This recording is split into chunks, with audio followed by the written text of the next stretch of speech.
am an American. This was shouted by thousands of Japanese Americans the day Pearl Harbor was attacked.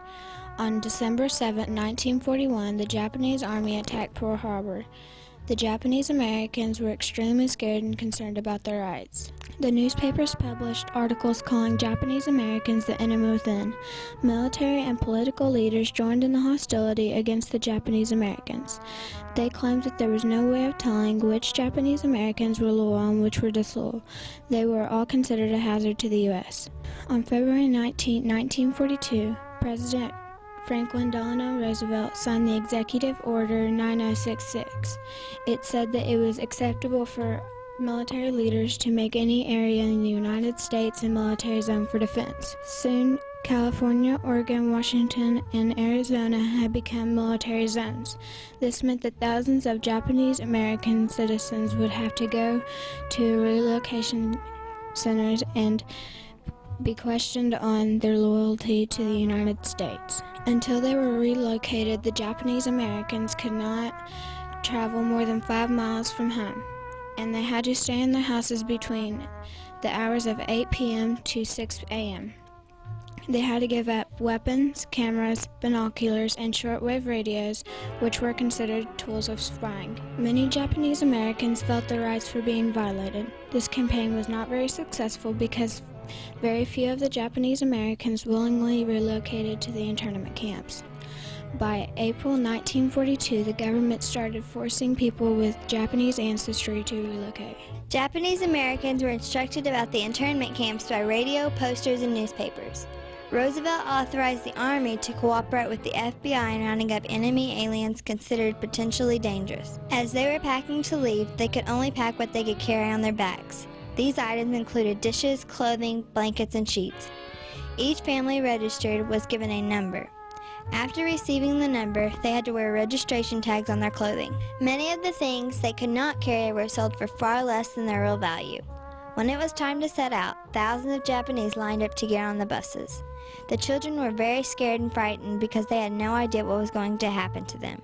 They had to leave belongings that meant a lot to them. They felt very frustrated because they did not understand why they were being put into the internment camps. First, the people were sent to assembly centers. Many of the families were forced to live in horse stalls or small windowless shacks. By August 1942, 120,000 Japanese Americans had been locked up and sent to internment camps. Many of these people lost their jobs, homes, and businesses. Although their lives were upset and their constitutional rights were violated, the Japanese Americans still believed in America. They did not resist being put into the internment camps because they wanted to prove their loyalty. During the summer and fall of 1942, the internees were sent to 10 permanent relocation centers.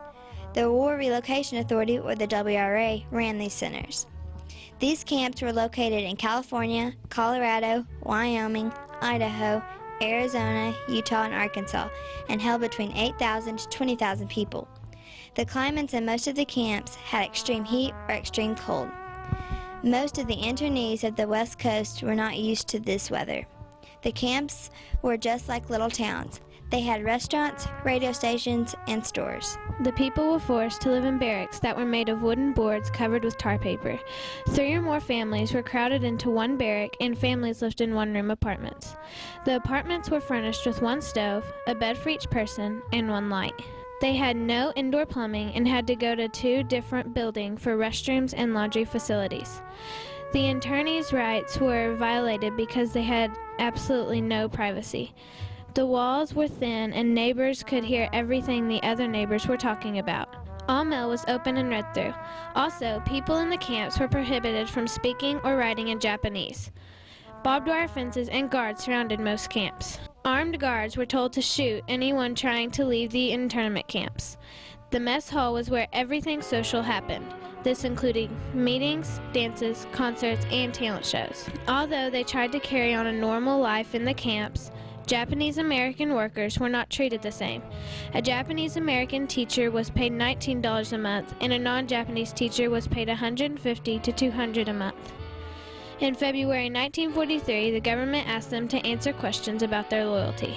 More than 5,000 Japanese Americans were so upset about their rights being violated that they gave up their American citizenship. Most of these people were sent to Tule Lake Segregation Center in Newell, California. The WRA encouraged all loyal Japanese Americans to leave if they could find jobs on the East Coast or the Midwest. College students were also encouraged to leave and attend colleges on the East Coast. The National Japanese American Student Relocation Council helped thousands of Japanese American college students return to school. In December 1944, President Roosevelt gave a one-year notice that the camps would be closing and they would be allowed to leave.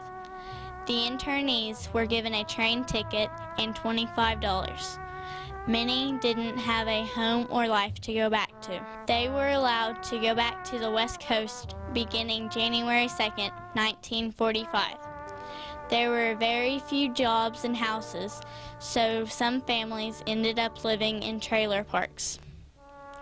In 1945, after the war was over, Congress appropriated $1 million to pay claims for the 125,000 people that were put into camps. This came to about $8 per person.